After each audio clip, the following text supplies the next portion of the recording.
You know that moment when you open your bank app, and instead of that gut punch feeling, you actually exhale? Not because you won the lottery, not because some rich uncle left you a fortune, but because there's finally a number sitting there that makes you feel safe. Most people never experience that feeling. They spend their entire lives toggling between anxiety and denial every time they check their balance. But here's the thing nobody tells you.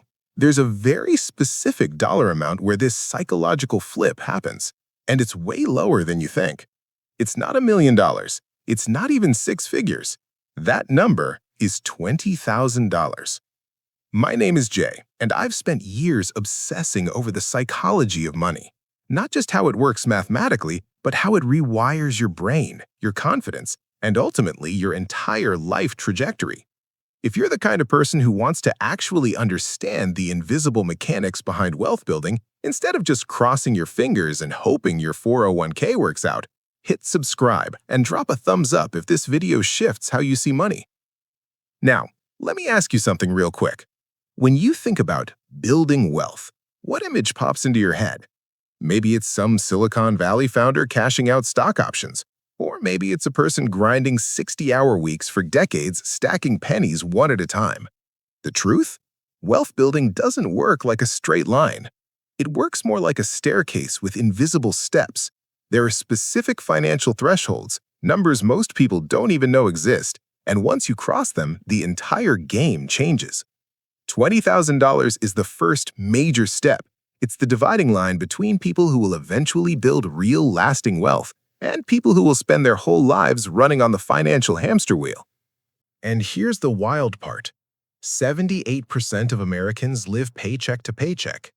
That means the vast majority of people have never crossed this line. They've never experienced what happens on the other side. Think about it like pushing a massive boulder up a steep hill. You're sweating, straining every muscle, barely moving the thing an inch. You start wondering if it's even possible. Should you just give up and let it roll back down? But if you keep going, if you grind through that brutal phase, there's a point where the boulder reaches the crest. And once it tips over the top, it rolls down the other side almost on its own. Gravity does the heavy lifting from that point forward. $20,000 is that crest. Everything before it feels impossible. Everything after it starts working in your favor. But what makes this threshold so powerful isn't just about the math. It's something that happens inside your brain. When you have no financial cushion, your brain is stuck in what psychologists call survival mode. Every single financial decision gets filtered through a lens of fear and scarcity. You take the first job that says yes because you can't afford to be picky. You stay in situations that are slowly killing your soul because leaving feels too dangerous. You say yes to things you hate because you need the money. This isn't about being weak or lacking willpower. When you're in survival mode, your prefrontal cortex, the part of your brain responsible for long-term planning and rational decision-making, literally gets overridden by your amygdala, the fear center. You physically cannot think about growth and opportunity when your brain is screaming about immediate threats. It's like trying to plan your dream vacation while your kitchen is on fire. Your bandwidth is completely consumed by putting out flames. But something remarkable clicks when you cross the $20,000 threshold. Suddenly, your brain has the breathing room to shift from "how do I survive until Friday" to "how can I grow this money?" You stop being reactive to every financial curveball and start becoming proactive about building wealth.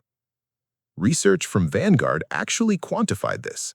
Just having $2,000 in emergency savings increases your overall financial well-being by 21%. $2,000. That's less than what most people spend on a vacation or a new laptop. But that tiny buffer begins pulling you out of survival mode. Push that emergency fund up to 3 to 6 months of expenses, which for most people lands right around $20,000, and you unlock another 13% boost in financial well-being. More importantly, your brain has now created enough space to think about wealth building instead of just wealth protecting. Now, here's where it gets exciting. Let's say you're saving $1,000 a month and averaging an 8% return on your investments. Getting to your first $20,000 takes roughly 19 months. That's a year and a half of pure discipline, saying no to dinners out, skipping impulse buys, grinding through the boring phase. Most people quit somewhere in this stretch. But here's the part that should genuinely blow your mind. Your second $20,000 doesn't take another 19 months. It takes about 17. Same effort, same monthly contribution, same risk level. But you shaved 2 months off just because your first $20,000 is now working alongside you, generating its own returns. That's compound interest starting to wake up, and it only gets hungrier. By the time you're chasing your third $20,000, the timeline compresses even further. Your money is carrying more and more of the weight while you do the exact same thing you've been doing. And when you hit serious numbers, the acceleration becomes almost absurd.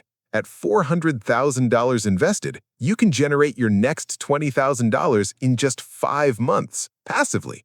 The same milestone that took you almost 2 years to achieve initially now happens automatically while you sleep. Here's a way to visualize it that nobody talks about.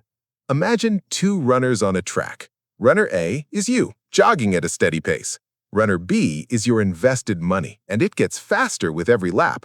At first, you're way ahead, but eventually, runner B blows past you and never looks back. That's compound interest in action. You might be thinking, sure, but wealthy people have access to exclusive investments that regular people can't touch. And look, at the ultra-high end, we're talking $10 million plus, there are some doors that open. But that's not what drives the $20,000 phenomenon, not even close. The real engine is embarrassingly simple math. A 10% return on $1,000 gives you $100. The same 10% on $10,000 gives you $1,000. Same percentage, same effort, same risk. 10 times the result. This is why $20,000 feels like a turning point. Below that number, your investment returns feel almost invisible. A 10% gain on $2,000 is $200. Nice, but not exactly life-altering. But 10% on $20,000, that's $2,000. Now we're talking about money that actually moves the needle. With $20,000 invested at 8% annually, that's roughly $1,600 flowing into your account over the course of a year. Money you didn't earn through your labor. Money that showed up because your existing money was out there working the night shift on your behalf. And the kicker? You don't need any special strategy. You can use the exact same index funds and brokerages available to someone with $500. The only difference is scale. And scale transforms tiny percentage gains into real, tangible financial progress. But here's what most people completely miss, and this might be the single most valuable insight in this entire video. When you save $20,000 starting from zero, you haven't just stacked cash in an account. You've accomplished something far more powerful. You've rewired your brain and built the most important financial habit you'll ever develop. Think about what it actually takes. You had to track every dollar. You had to say no to things you genuinely wanted. You had to resist the urge to blow your progress on whatever shiny distraction showed up. And you had to do all of this consistently, not for a week, not for a month, for a year or more. You proved to yourself that you can control money instead of letting money control you. You became the kind of person who can delay gratification when it truly matters. That's not just a financial skill. That's a life skill that compounds in ways that make money look small. This identity transformation is massive because it colors every financial decision you make from this point forward. Before $20,000, buying a $5 coffee required a silent mental debate. After $20,000, you're not losing sleep over small purchases because you've already proven you can make the hard choices when they count. Here's another shift that almost nobody discusses. Once you cross this threshold, your entire perception of the world changes. When you're living paycheck to paycheck, every unexpected expense is a crisis. Car repair? Disaster. Laptop dies? Emergency. Rent goes up? Full-blown panic. But with $20,000 in the bank, these same events downgrade from emergencies to inconveniences. Your car needs work? Annoying but handled. Laptop gives up? Time to upgrade to something better. Rent goes up? Maybe it's time to renegotiate your salary or explore a better living situation. Even better, you start spotting opportunities that were always there, you just couldn't reach them before. A friend mentions they're launching a startup. Before, you'd think, cool idea, and move on. Now, you can actually consider if putting $5,000 in makes sense. A rental property pops up below market value. Before, you'd scroll past it feeling envious. Now, you can run the numbers. Your boss mentions a career-boosting conference in another city, but the company won't cover it. Before, you'd make excuses. Now, you can calculate the ROI and make a strategic decision. This is what people mean when they say money goes to money. It's not cosmic favoritism, it's that having capital gives you options, and options create more opportunities to generate even more capital. It's a flywheel effect. Here's something that will challenge everything you've been told about budgeting. Once you pass $20,000, you should actually start caring less about small expenses and more about big ones. That sounds counterintuitive, right? But think about it. When you're broke, you agonize over name-brand cereal versus generic, $3 coffee versus making it at home, premium gas versus regular. These micro-decisions eat up enormous mental energy. But once you have a solid financial foundation, the math reveals something liberating. The difference between making coffee at home versus buying it every day? Maybe $1,000 a year if you're going hard. That's not nothing, but it's not the variable that determines your financial destiny. What does determine it? The big decisions: where you live, what you drive, how much you save, where you invest. These swing your net worth by tens or hundreds of thousands of dollars over time. So instead of obsessing over organic versus regular bananas, you redirect that mental energy toward optimizing housing costs, maximizing income, and ensuring your investment strategy is dialed in. This shift in focus is incredibly freeing, and it's one of the hidden benefits nobody talks about. Now, let's talk about what this does to your career, because this is where it gets really powerful. When you're paycheck to paycheck, you're essentially held hostage by your current job. Your boss could be awful, the culture could be toxic, and the work could be soul-crushingly boring. But you can't leave because you need that direct deposit to keep the lights on. This puts you in the weakest possible negotiating position. You can't ask for a raise because you're terrified they'll fire you. You can't push back on unreasonable demands because you need the job more than they need you. You're stuck, and everyone in that room can sense it. $20,000 flips this entire dynamic. Now you have what I call walking away money. You could leave tomorrow and sustain yourself for months while finding something better. That doesn't mean you should be reckless, but it means you're negotiating from strength instead of desperation. This shift bleeds into everything about how you show up at work. You ask for the raise you deserve because the worst-case scenario is they say no, and you'll be fine either way. You push back on unreasonable requests. You pursue stretch opportunities because you can afford to take calculated risks.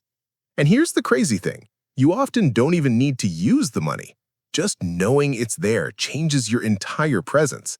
You become more confident, more assertive, more willing to raise your hand for high-visibility projects. And people notice. Better assignments follow, more recognition, more money. It's a secret superpower you never have to deploy, but its existence transforms how you operate. And the more confident you become, the faster you build wealth, which feeds even more confidence. Positive feedback loop, full throttle. But here's where most people destroy everything they've built, and I watch it happen constantly. They hit $20,000, they feel that psychological shift, that sense of breathing room, and then they immediately blow it. New car because I've earned it. Expensive vacation because I deserve it. Down payment on a house they can't really afford because it's the responsible thing to do. Sound familiar? Stop. That $20,000 is not a reward for good behavior. It's the foundation of your entire financial future. It's the seed that, with patience and compound interest, grows into generational wealth. Spending it is like eating your seed corn right before planting season. Let me hit you with a number that should either motivate you or make you feel slightly sick. Between car payments, insurance, maintenance, and fuel, the average person drops $600 to $800 every single month on transportation. Over a 40-year career that easily exceeds $400,000 just to move from point A to point B. Meanwhile, those same people say they can't afford to invest for retirement. It's like spending a fortune on a gym membership you never use while complaining you can't afford healthy food. And the moment you drive that shiny new car off the lot, it loses roughly 20% of its value instantly. You're not building wealth, you're actively incinerating it. This is where having $20,000 saved completely transforms how you evaluate major purchases. You stop asking, "Can I afford the monthly payment?" and start asking, "What is this really costing me in opportunity?" That $30,000 car isn't just $30,000. It's $30,000 that could have compounded into over $200,000 in your investment account over 20 years. Suddenly, driving a reliable used car isn't a sacrifice. It's a strategic decision that's quietly funding your future freedom. And here's the beautiful irony. The person in the flashy new BMW is probably stressed about money, while the person driving the 8-year-old Honda is quietly building a portfolio and sleeping peacefully. This mindset extends to every major financial decision: housing, education, vacations, hobbies. Everything passes through the opportunity cost filter, not in an obsessive, joy-killing way, but in a strategic way that ensures every dollar is flowing towards something you actually care about. And once you internalize this thinking, you realize you don't even want half the things you thought you did. The bigger apartment would be nice, but is it worth delaying financial independence by 5 years? The expensive hobby is fun, but are there ways to get the same satisfaction for less? This isn't about becoming a monk who never enjoys anything. It's about becoming intentional with your money instead of letting it silently bleed away on things that don't actually move the needle on your happiness. Look, $20,000 won't make you rich overnight. No single number will. But it will fundamentally rewire how you think about money, opportunity, risk, and freedom. It's the difference between surviving and thriving, between reacting to life and designing it, between hoping things improve and engineering improvement. The gap between you right now and the future version of you with $20,000 saved isn't just financial, it's psychological, emotional, and strategic. That future version of you makes better career moves, spots opportunities invisible to everyone else, and sleeps better at night than most people earning twice their salary. Start building that foundation today, not tomorrow, not next month, not after the holidays, today, because your future self is counting on the decision you make right now. And trust me, they'll thank you for it.